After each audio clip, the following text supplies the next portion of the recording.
Okay, I covered this last time. This is where I left off with power supplies. I'm just going to kind of repeat it since this particular 3 slides will find their way on midterms or final exams and that. So I'm just going to repeat them again. That they're. Someone sent me an email about one day not having a class and whether or not I had a class that day. All the classes that I've had, I think the recordings are up for. So if you want to check whether there was a class on a certain day, because I know we missed one day because of the I had to take my sister to the orthodontist then we missed another day because I just couldn't get out of bed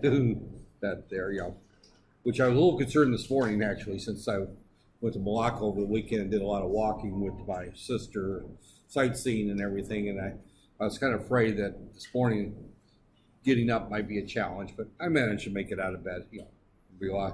I was blessed with at least one more day of halfway decent good health although I complain about my arm. That's from if you drive from here to Malacca over a weekend, it's with the jams and everything, it's at least a 4-hour drive each way, and when you're 60 plus years old and had a stroke, it's you pay a price for that. Although I've met some people in their 70s that are in better shape than I am right now. But okay. Getting on to the important discussion here, there are 3 different power sources that we use for robotics out there. And as I said earlier, this discussion on power sources, when we look at robotics, it's the same as almost any type of industrial equipment right there. There's nothing magical about robotics other than the control. What makes a robotic arm work is the fact that it's got a microprocessor that drives it and controls it. It's the brain. Now the arms are a little bit different, and we'll get into a little bit of the history of where these come from. But you can have robotic arms that are controlled by a joystick without a microprocessor. Matter of fact, that's the way many of them are trained. If you were to look at the syllabus for this course and the book that's specified on the syllabus, is that there's a lot of work done in trying to figure out how to move one place to another and how to write the matrices in order to get that to happen. In reality, every industrial or manufacturing engineer that I've worked at that deals with robotics actually uses a joystick to initially program it, and then after it's programmed, then it turns it over. But again, there's 3 power sources: hydraulic, electric, and pneumatic. Those are the 3. So you have to know all 3 of those. And again, I covered these last Thursday. Hydraulics are used for the heavy duty stuff. They're fast as far as responding. And one of the reasons they're fast is oil does not compress like air does. When we talk about using pneumatic adjustments, air will compress when you put it under pressure. Right there. So if you try to do too much with air, then quite often the air will compress and not be very responsive, not be very predictable. Hydraulic oil is much faster and much more predictable. And I gave the example of hydraulic drive as the automatic steering system in your car. When you turn the wheel of your car, it turns a little pump that actually sends hydraulic fluid, or you would call it power steering fluid, but power steering fluid is a hydraulic fluid, in order to move the rack of pinion that turns the wheels of the car.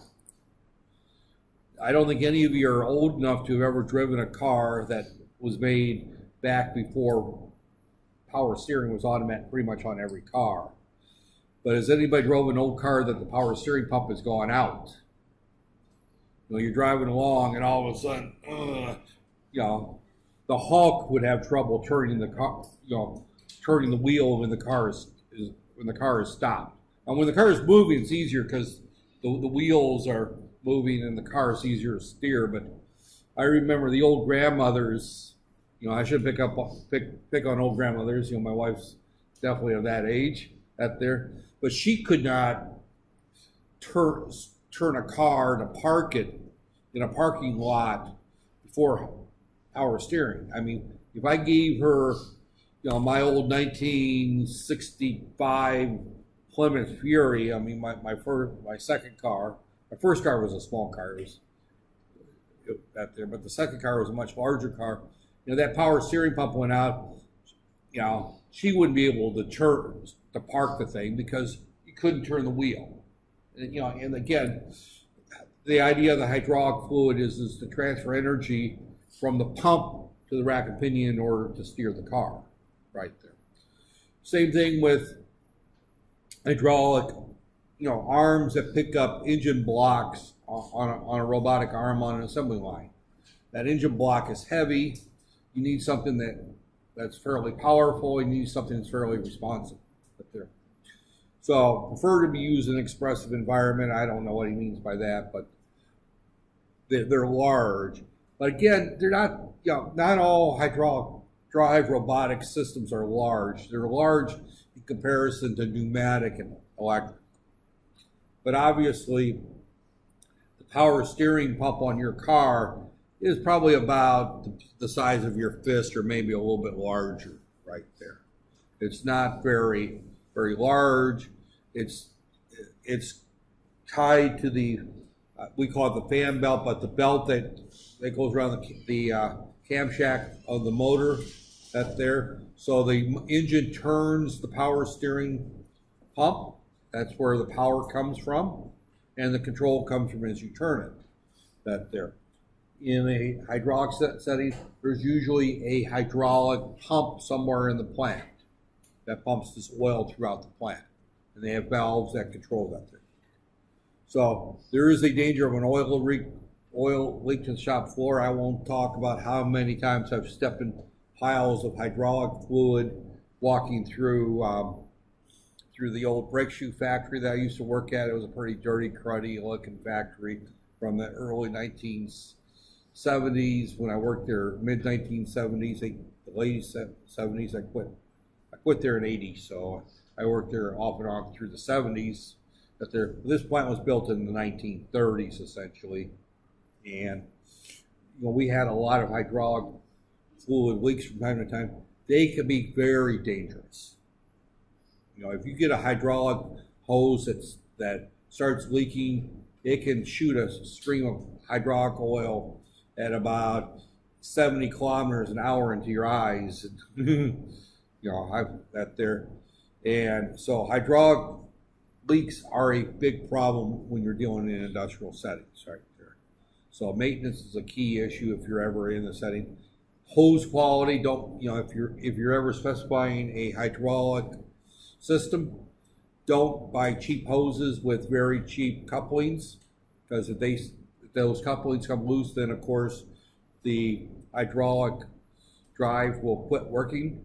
And if that hydraulic drive happens to be holding a car up on a service ramp where somebody's standing underneath working, guess what happens to the person underneath? Get there. So one of the things I didn't talk much about is the fact that hydraulics, if they fail, sometimes it can be very catastrophic. And it used to be aircraft rudders and flaps and all the various controls through in an airplane used to be hydraulic control. And that was a big maintenance issue, and a number of people have died in plane crashes because of failures in hydraulic hoses that's why almost every aircraft has got what they call redundant systems. There's 2 hydraulic pumps, there's 2. Now they've gone to more of the electrical motors on that. But they still have 2 motors on each, for each actuator when you look at aircraft. So there has been a move in the case of the aeronautical industry away from hydraulics because of the safety issue. Okay. The next one I talked about was the electric, slower movement in comparison to, and that's changed. I mean, motor technology is getting better and better, and since these slides were written, and I swiped the slides, there's probably been huge differences in electric drives for robotics. It's good for small and medium size. You're starting to see them on larger size robots, especially with gearing mechanisms. And keep in mind that electric drives are becoming the mainstream for automotive and motorcycle designs coming up in the future. I think the UK has set a target of 2025 for all new vehicles to be electric drive. India, I think, has set a similar requirement, and India is not listed as a progressive country, and hopefully nobody's from India, and I'm not slamming India as not being a progressive. And I can see the UK setting up these requirements for electric drive vehicles, and I can see Canada doing it, and I can see Sweden and Denmark, because these are countries that are well known for being very progressive, environmental. The United States is far from that, under Trump. The United States used to be somewhat environmentally aggressive, but Trump has gone backwards about 20 years in terms of environmental controls. He thinks that we ought to be building more coal mines and using coal generated electricity, which is the dirtiest you can find. I think most electricity in Malaysia is natural gas, if not fuel oil of some type. But it's a petroleum-based natural gas, I think, is that there. So, but regardless, the electric drives are becoming it's the most common type of drive in the industry, and will probably replace the pneumatics. The pneumatic drives, which I'll talk about next, will probably disappear in the next 20 years, because there's been a move with a lot of the robotics and a lot of the industrial controls and a lot of the avionics to move the intelligence to the actuator. And I haven't used the term actuator much. The actuator is actually the motor that does the movement right there. It's another term for the drive, actuator, is that you move the intelligence and you set a signal to the flap to move to a certain place, and there's a microprocessor at the flap that actually will move the flap that allows the airplane to go up or down right there. So the electric drive has become that there. Electric drives can be used in two modes. Again, this is a repeat and you take a course in feedback control systems, but you've got open loop control where you just simply tell the motor to move right there. And if you're looking at, say, for a car or a motor, a rotational motor, that something that moves at a velocity, you might use something called pulse width modulation. We'll probably do a lab or at least a demo on how pulse width modulation works right there. That allows you to control the speed. However, it doesn't monitor the speed, so you just simply tell it to go, the motor to run at 75% full speed or 80% full speed there. That's called open loop. Stepper motors are often used open loop. Our robots that we use are open loop. They use stepper motors. So when we deal with stepper motors, they basically move so many degrees with a particular instruction, or move to a location depending on the robots that we use, and I hope to get the robots in next week. We've got them in the lab, but to have you play with them for a little bit. They actually they're using servo motors, actually, not stepper motors. Excuse me. Right there, we'll talk about servo motors. But servo motors are actually closed loop systems right there. Unfortunately, the way that they're designed, they are not really that accurate. So, but you've got different types of motors that they're. So a lot of, if you're trying to, say, for example, control the speed of an electric scooter, then you probably need to monitor the speed and adjust the pulse width modulation to it. We'll talk a lot more about how that's done. Motors are cleaner. That there's obviously electric motor is cleaner than a gasoline motor or a pneumatic drive.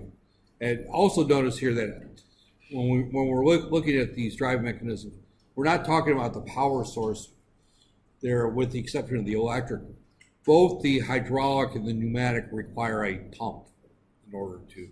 So again, they're predominantly electric. The case of some hydraulics and pneumatics, and by the way, your car also has pneumatic drive or pneumatics in there. It's called the vacuum system.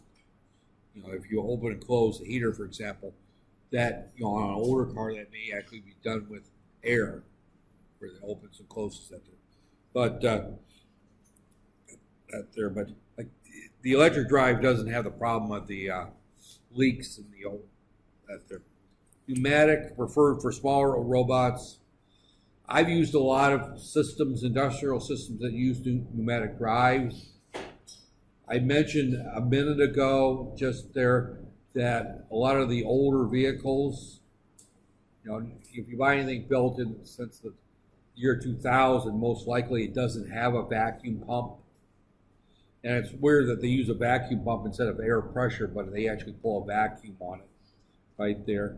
And so if you flip the little arm to turn on your heat, you may actually use a vacuum, a little vacuum valve in order to open the heat register or the air conditioning register.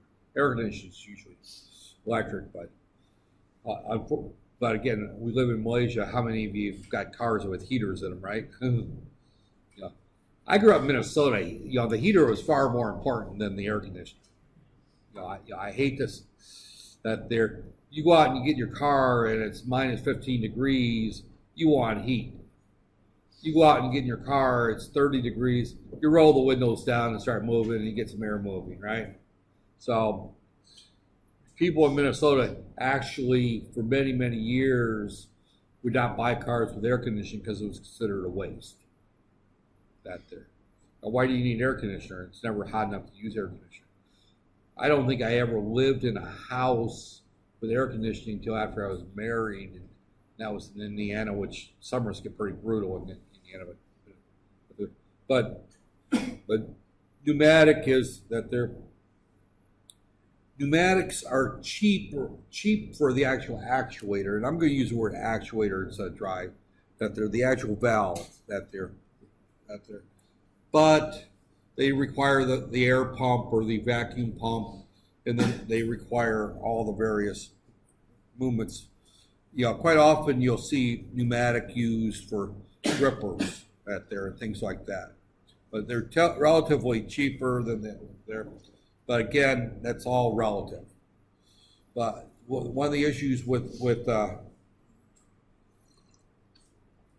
pneumatics is that air compresses. When air compresses and you try to do too much with it, it may not get and if you want to pick up something heavy and you want air to grip it, you may find yourself not being able to get enough strength in the actuator because the air compresses where the oil doesn't, and the motor actually depends on the motor. Some motors are strong, some motors are pretty weak. Our motors are pretty weak. If you took your finger and held the arm and tried to move, it won't move.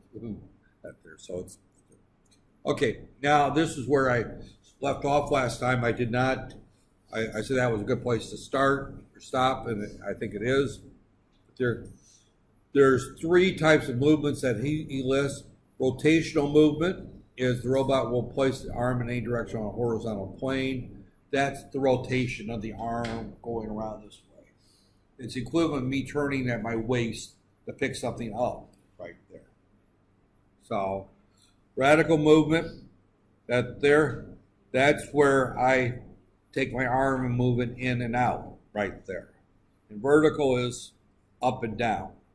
So you've got three types of movements to look at. You got rotational, radical, radial. I say radical, radial. It's these aren't hippies from the '60s. The radical hippies, right there. So that there. But radial movement means that it moves its endpoint to reach distance point, so it's reaching out. So it's kind of like if I look at my arm, and unfortunately I don't have a camera, I'm going to use this arm. It doesn't hurt as much to move out there. But you see, I can stay on the same plane and same line and move it out and move it back. That's radial movement. Rotational movement, I can move my arm around like this. Again, I'm rotating my waist right there. And vertical, I reach down and I can pick something up. Now you can combine movements. I can pick up this coffee cup, for example, right there. And again, I use the rotational to find the coffee cup on the table. I use the radical to push my arm out to the distance the coffee cup is from my body. I have the vertical to pick it up. Then I turn right around and I use the radical again to move it to my left. And then of course the vertical to take a sip. And only I on a Monday can figure out a way to take a cup of coffee and make it look like a part of my lecture, right? That's a real skill, to drink coffee and pretend it's part of the lesson plan. That's there. So again, that's the robot, the basic movements. Now of course you can combine those in various movements, and you almost always have to. The problem with our robot and most robots is that each motor or actuator has to be controlled separately. So in order to do a smooth movement like I do with my arm to reach out and pick up a cup of coffee, you have to kind of intertwine movements up there. All right, two types of joints. The prismatic is a sliding joint, and the rotational revolving joint are the others. So again, if you look at things to ask test questions from, the three basic movements, right there. The next one is the two types of joints. A prismatic joint is one that moves side to side, forward to backwards, but it's a linear movement right there. The rack and pinion on your steering is that there. And let me kind of, this picture, bring up one note here.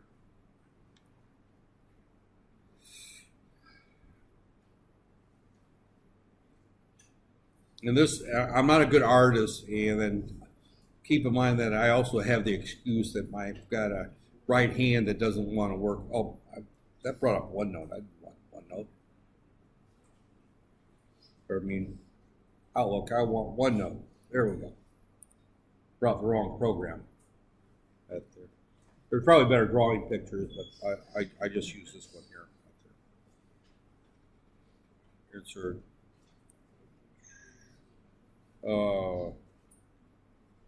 Okay. When I talk about a rack and pinion steering,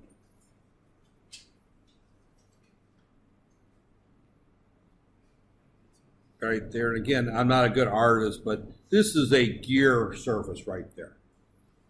So it's right there. And then I've got a gear here.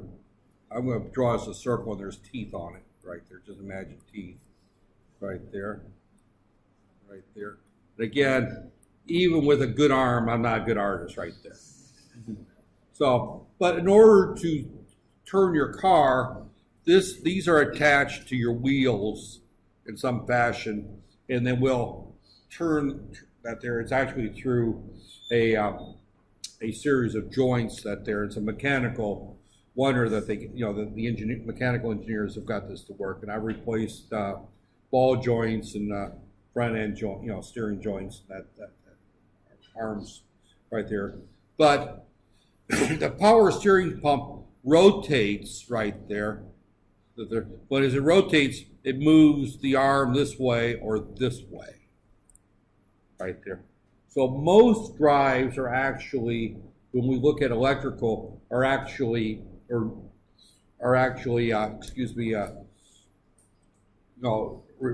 revolving, but sometimes the motion is linear or prismatic.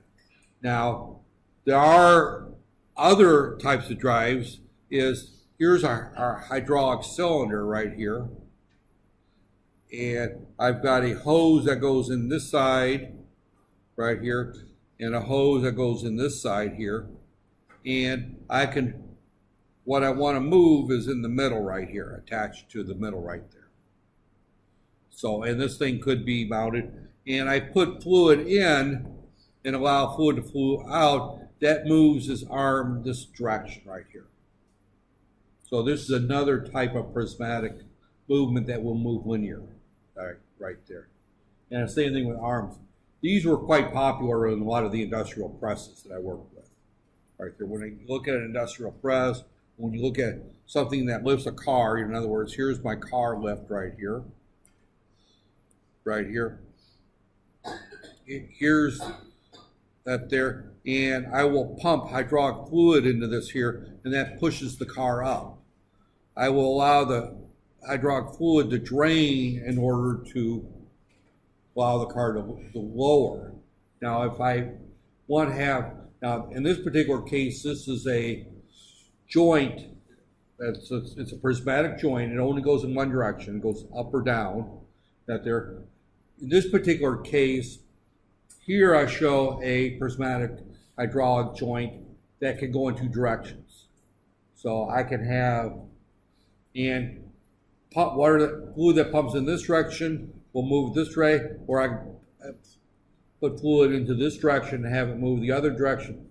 And quite often we will have just drains on each of these that they're, you know, and that we would open or close. Is that they're, in this case, we don't have the dual inlets because we're relying on another force to lower the car, and that's gravity. So we don't need to do a two-directional, you know, prismatic joint in this particular case. But if I wanted to, say, for example, move a very large satellite receiving dish, when I say a very large one, I'm not talking about the astral dishes. Well, first off, your astral dishes, you don't move, right? They're stationary, right there, once you fix them. But I used to have, at one time, and you know, hate to say it, but I think I missed the Super Bowl or the biggest football game of the series because it overlapped with this class, right there. But regardless, that there, I'm a huge NFL, American football fan. There, as I drink my favorite football team's cup, who are not in the Super Bowl. They came close. They got one game away, but they lost that there. But the Super Bowl is being held in my hometown. But I used to have a large satellite dish, you know, attached to my house, and I had motors that would rotate it across the sky in order to look for various satellites. And some of those can use the hydraulic, you know, type actuators. Now mine wasn't that large, and it was made out of aluminum mesh, so it wasn't that heavy. When I say it wasn't that large, it was 10 foot. So it's, you know, it's fairly good size that there. And, you know, and I could pick up all the satellites with it. And the whole idea for owning it was to get football games that weren't shown on my local channels, right there. But a lot if you go by a communications, you know, company, you'll see these large dishes, and they may have to use hydraulic prismatic in order to move the dish. Now, most communication satellites are stationary. They don't move. They ping on one satellite and just stay there. But, you know, when you're talking about home satellites, they're so popular in the U.S. in a lot of areas that there was about 15 satellites over North America. Each one of them had 24 transponders, so I could get 24 channels per satellite. Now, of course, a lot of them were repeats. A lot of the satellites were geared more for the West Coast or the East Coast. I lived in the middle of the country. And I could get all the satellites for the most part. I could even pick up a couple Canadian satellites, and one from Mexico, although I can't speak Spanish, but I can understand the Canadians. They speak a version of English similar to American English. That's there. So, but regardless, I would move my satellite around right there because I was looking for different satellites. A lot of military satellites are looking at different satellites in the sky that That there, for example, if you have an imaging satellite like Google does looking at traffic, you know, they may have to look at different satellites to look at the traffic out there. But again, these are prismatic joints. This is showing one. This is something similar to what you would see, for example, on an XD printer or a plotter. We've got, and again, this won't draw here. I think the mouse works right here. I can bring the mouse here. But this moves this direction or this direction right there. That's one prismatic joint right there. This one moves up and down, and this one moves in and out. So these are three different prismatic joints right there. So, right there. So again, the key thing on these is that when you look at it, if you want to look at the difference between a prismatic joint and a revolving joint, is a revolving joint does exactly what it says. It revolves right there. So a rotational joint has a joint that there. Most joints are, that we think of in terms of joints, are probably rotational, but not all. So I gave the example of the 3D printer right there, which just looks like one where here's the arm that moves in and out. Right here, here's the thing moves up and down, and this moves X, Y. So this would be your X, Y coordinates would be determined by moving this in this direction. This would determine your Y coordinates, for example. And then, of course, your Z coordinates is your height right there. That's your prismatic. Your rotationals joints are more difficult to kind of plan where they're going to end up, especially if you've got multiple degrees of freedom. That first joint that we showed there had 3 degrees of freedom, X, Y, and Z, right there. Or in the US, we say X, Y, and Z, right there. But it's got the X, Y, Z coordinates.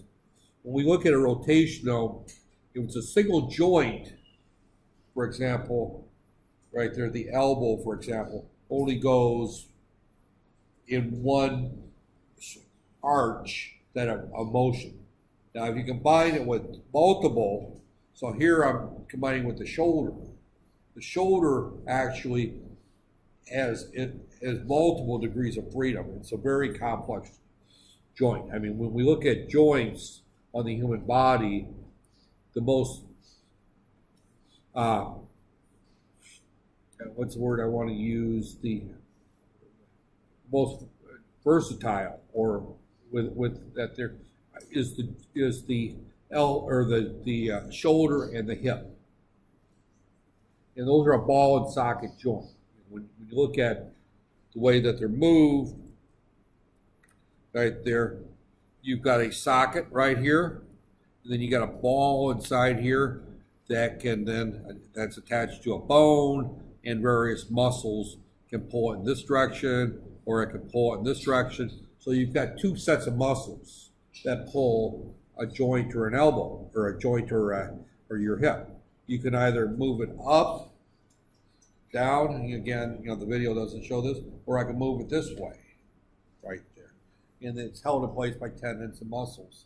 And every now and then they get pulled, and they get sore, and as you get older, the fluid in here, the lubrication dries out, and you get arthritis, things like that.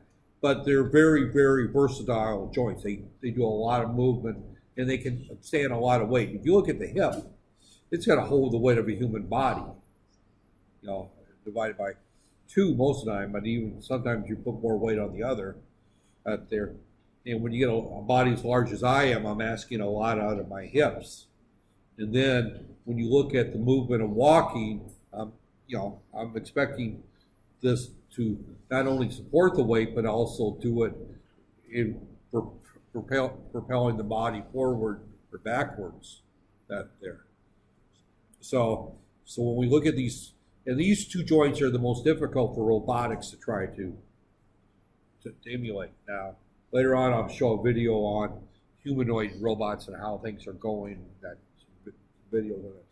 But when we look at the human body, it's definitely got some very complex joints.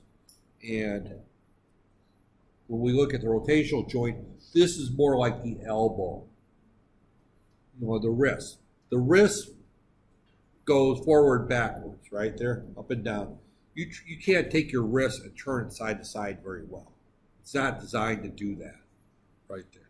Your fingers are designed to go in and out. You can do a little bit of side to side movement, but not much with your fingers, right there. But the rotational joint is probably best like the knee or the elbow, if you want to think of what the way a rotational joint works. Yeah. This particular set of slides really doesn't show the equivalent of the ball and socket joint, because those are almost never used in robotic, in industrial robots, right there. Almost all joints are going to fit into either rotational or the prismatic category, right there. The ball and socket is just a very expensive one to try to do. Now, you'll find them in your cars, for example. If you look at the tie rod, where the front end of your car is the steering, those are ball and socket joints right there. So you do find them, but they're not as common. The twisting joint that's actually, there's a rotating joint, but what you're basically doing, now quite often, it doesn't show this, but here, quite often, these rods might pull apart and then come together, and that enables the rotation or disables the rotation. And there's a clutch in between there. If you look at your automobile and you look at the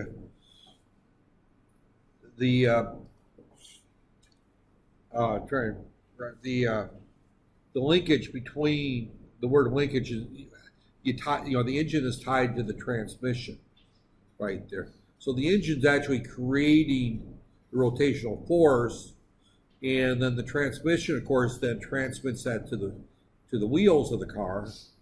But at the same time, the transmission also changes gearing mechanisms. If you have a manual transmission, you will have a clutch. A clutch is something that you push a pedal down. When you push the pedal down, that separates these two. It doesn't bring them together, it actually separates them. So when you push the clutch down, and when the clutch goes out, what happens is the engine will spin and the car won't move. Sometimes you'll have when you push the pedal down, the engine won't dismantle, but that's actually a problem with the linkage there. I had a car one time, it was a really well-made British piece of junk there from the 1970s, Morris 1100. It's the big brother to the original Mini. The original Mini was a tiny little car, and this was made by the same company. It looked just like a Mini on steroids there. I mean, it was still there was a little bit bigger car there. It had 1100 cc, where the Minis only had an 850 there. But it had a hydraulic clutch in it. So when I pushed down on the clutch, it compressed the hydraulic fluid that separated the transmission and the engine. Well, that thing kept leaking oil really bad. So I learned how to drive it without pushing the clutch pedal there. So you had to make sure you were starting, that when you wanted to start the car, it was pointing downhill, and then you would turn the engine on and release the brake and let the car start itself there. And then shifting from first to second wasn't too bad, third to fourth. Downshifting was kind of a pain. You tried to avoid doing that there. Sometimes you would pop it out of gear and then turn it off, and then put it in first, and then turn the key to start it while it's in first there. But again, the problem is we couldn't separate the transmission and the engine would not separate, so there was no way to connect or disconnect this twisting joint right there. So again, quite often this is shown as a fixed joint. Many cases you put a clutch in between where you can connect or disconnect the joint. Sometimes you'll put a gearing mechanism in between there. Sometimes you'll do a combination there of both.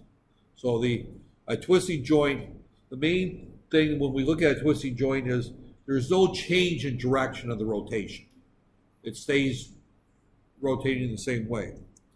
That's unlike the revolving joint, that here we have the input link, so this turns in one direction, but I'm moving an arm that goes around in another direction right there. So this actually changes where the direction that there. So that's like an arm that picks something up right there. So that there. Again, these are definitions, so keep in mind that, easy exam questions is give me an example of rotating joint, draw what it is, and explain to me how it works right there. That could be worth 5 points on an exam.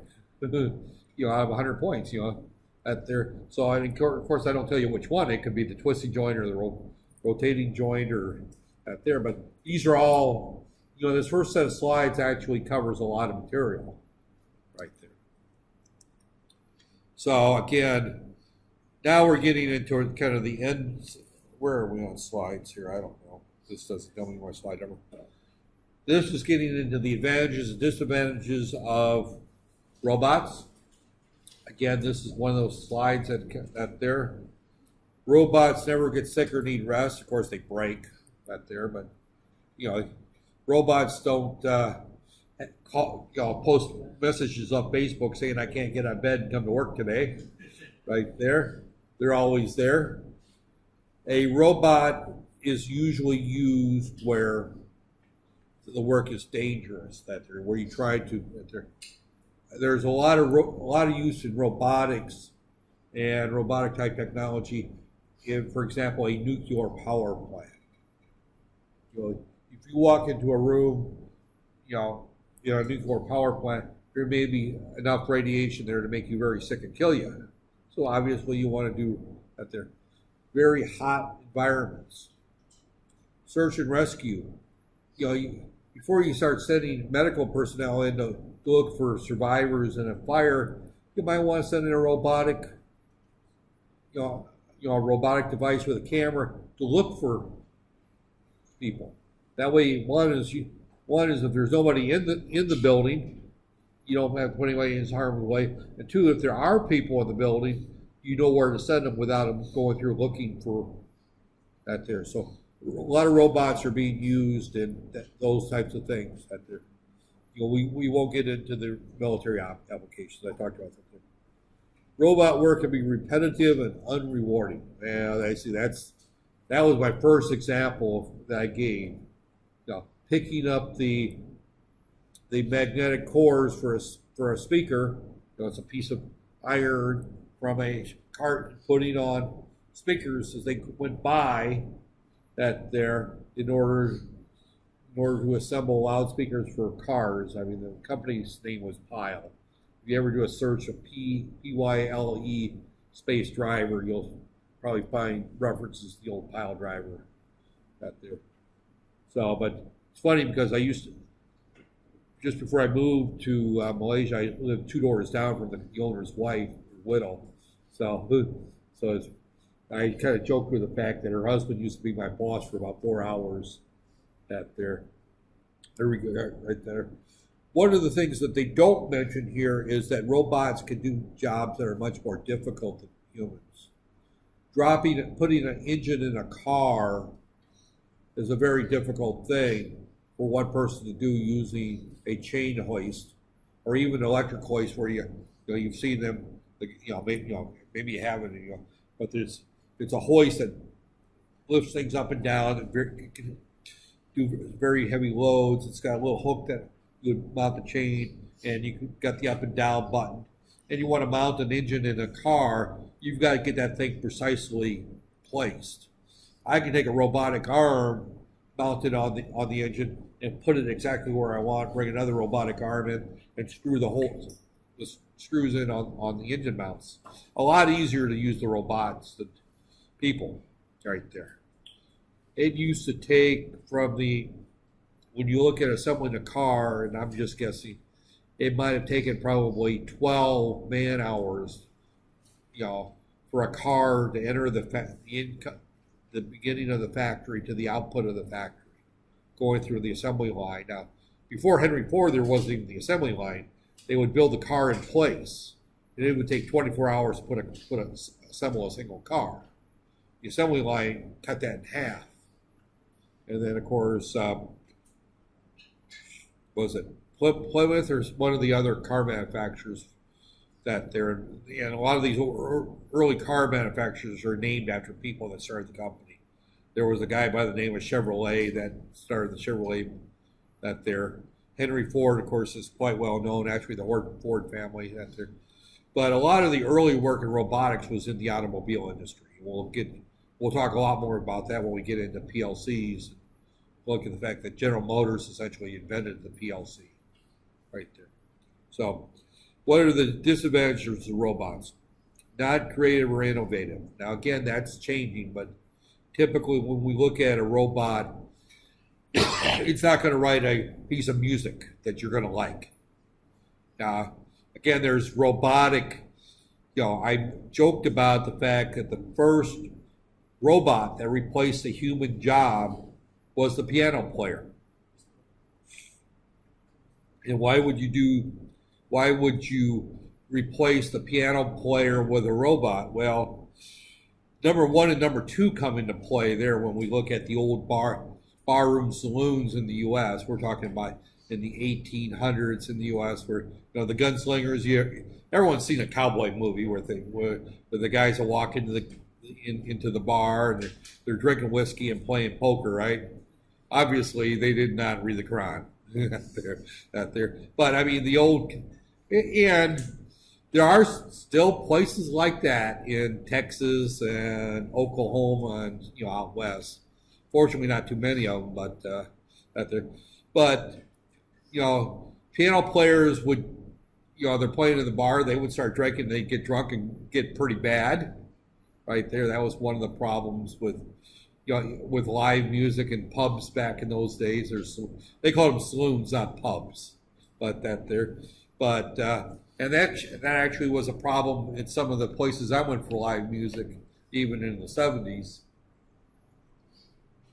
But what the other problem is that when the piano player played the song that somebody didn't like, or played it out of tune because they'd been drinking or not feeling so well, somebody might get mad in the audience and pull out a 6-shooter and put a bullet in them. It was a dangerous job being a piano player in a bar, saloon back then. So the whole idea is you replaced it with rolls of paper that had the songs pre-programmed on them, right there. So, but the piano, the piano player was not innovative or creative. It just played the notes that were pre-programmed on the roll out there. So it did not think independently. Robots can't make a decision. Now, again, those are changing rapidly.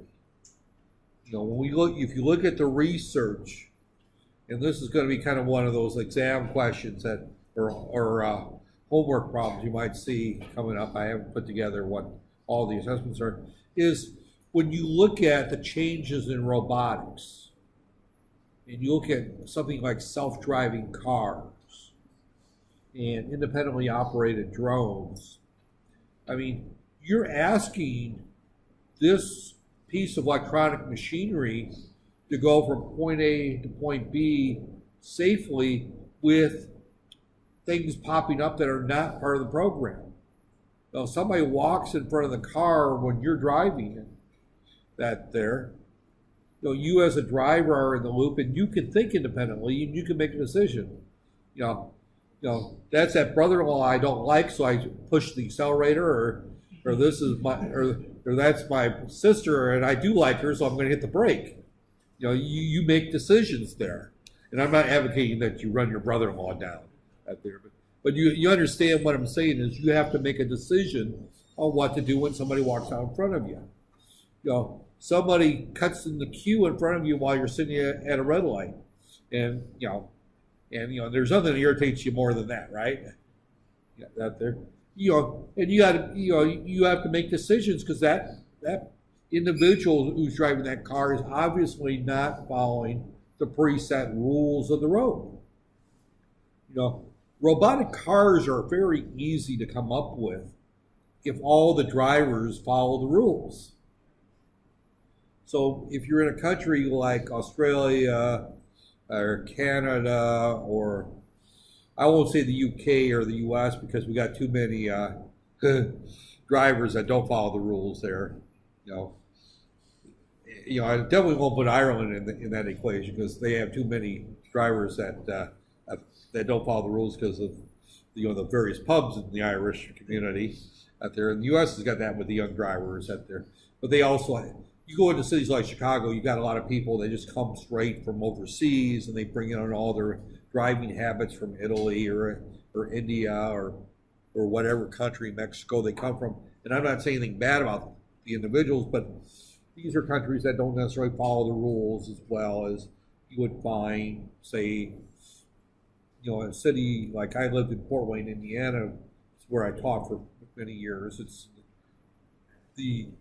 not far. It's about halfway between Detroit and Chicago, right there. It's about 3 hours to Chicago and about 2 hours to Detroit. It's a little closer to Detroit, and like an hour and a half in Indianapolis. So it's right there in that middle area there. Yeah, but that's pretty much middle America, where pretty much almost all the drivers are pretty disciplined and follow the rules. And that there, you get the occasional race car drivers at night on the freeway, but for the most part, it's that there. But I could drive to Dearborn, Michigan, and they drive just like they would do in Libya or Yemen. It's a very Arab community. So they're running red lights, they're cutting people off, and that there. And I mean, in developing countries, Malaysia is somewhere in between. You're not quite as crazy as the Indonesians in Jakarta, but you're sure not like the Canadians are in Winnipeg, there, or Vancouver, right there. So there. You go to the UK and you go to smaller communities, people are very good drivers. You go to London and it's just like they hit that roundabout there. And I have not figured out any rules in Italy. That there. So I know that in Indonesia they've got a system with the horns where everybody knows how many beeps means what, but as a passenger I just looked at it and go, that there. So, but when we look at self-driving cars, it has to make complicated decisions because, when you look at putting a self-driving car on the road in Palo Alto, California, which is a high-tech community, a lot of very well-educated people, heavily, the police write tickets when they see people break the rules and you have to pay the ticket, or they come take you to jail and do things like that. So you've got a very law-abiding society there. And then you take that and you try to use that same car in Kuala Lumpur, you're going to find that people don't follow the rules as much. Now, again, you go to Los Angeles, you're going to find the same thing as Kuala Lumpur. Los Angeles is, I'm using Palo Alto as an example, or Thousand Oaks, which is a fairly Thousand Oaks, California is a very well-to-do community. It's like a Beverly Hills, and people drive by the rules. You don't go 33 miles per hour in a 30 zone where you get a ticket. That there. So it's a completely different. So when we look at robots, a lot of the technologies are changing. So when we look at these disadvantages, I'm spending a lot of time off topic here at there, but robots do make complicated decisions today, right there. You can develop artificial intelligence in robots, and again, it's not in the industrial robots that you're most likely to see, that will actually learn from mistakes and put that in its database out there. One of the things that why I'm sitting in the front of the room and you're not is not because I'm a whole lot more intelligent than you, but I've picked up a lot of experience out there. Now, wise people learn from their experiences, foolish people don't. So a lot of the experiences that have made me wise have come with painful memories. Out there, you learn from mistakes. Humans learn from their mistakes. That there. So you run red light on a motorcycle and you get hit by a car and you spend 3 weeks in the hospital recovering, you tend to learn that you don't run red lights without at least looking first, right? You know, that's a mistake. You know, there's kind of a joke that goes on that there's few lessons to be learned by getting kicked twice by an elephant. You know, when you get kicked once by an elephant, you learn not to stand next to an elephant out there, right? Or a horse. You know, you don't stand behind a horse and let him kick you. Now, if you get kicked a second time, then you didn't learn much the first time out there. So, now some people have to get kicked twice in order to learn the lesson out there. But robots don't learn, you know, from their mistakes unless it's a very complicated out there. And they don't adapt quickly to their surroundings. So our robots are usually programmed for one environment, one setting out there. Now again, we're talking industrial robots here. We're not talking about the more general, the ones that people are coming out, the humanoid type robots. People in general adapt quicker to their environments than robots. Now, I know some people that don't adapt very quick at all to their environments, but that's, you know, out there. So there's advantages out there. Types of robots, Cartesian. I'm probably just gonna, where am I at on time here? I know I've been talking a while, but I think I got enough time. I've been talking about a good hour. I'm kind of reaching my point to, yeah. Well, I've done a very bad job of staying on topic, which is all right. I don't care about that. You know, at least I see people still awake. If I just read these slides and just went right through them, you doze off. So out there, but when we look at these robots, we'll start this on Thursday. We'll go through this, and hopefully we'll get through these slides. I mean, only 39 slides, and it's only taken me an hour per 10 slides, essentially. So that tells you how much that there. But I'm going to go ahead and kind of stop before I start the next topic. It's probably a good place to up there. And as I said, I also have the belief that 1 hour is enough for a lecture.